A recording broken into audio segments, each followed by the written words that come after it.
Hello, I'm Stan from TKO Clamping System. Today we're going to do an instructional video on how to properly install your TKO clamp to your radiator hose. Our clamps basically come in 7 anodized colors to include polished aluminum, and we typically engrave on every one of our clamps if you request engraving. We want to not mar that finish or damage it in any way. Today's clamp that I have here is a 1946 Ford that we built for a gentleman.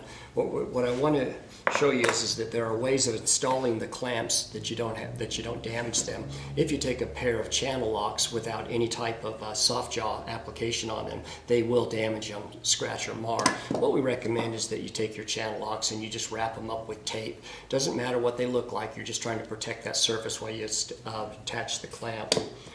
For today's illustration, I'm just going to use a pair of soft jaw pliers that the jaws are already installed. Basically what's required is this, and this is what you need to remember too. Make sure the car's cooled down. We don't want it hot. If it's under pressure, you crack the banded clamp loose and it's going to blow your antifreeze all over. We don't want to do that. What we recommend is that you undo the hose clamp and you slide it back to the end of the inlet on your radiator or your water pump housing or thermostat, and then you reattach it to seal it off. The clamp that you're going to use, pretty much what you need to do is you need to make sure you snap it open with a simple screwdriver, and then you need to install it in wherever it is that you want it. Remember that you want to install it so that your engraving is up, so that when a person approaches your automobile and they look in there to notice the clamps, they also see what you had engraved on them.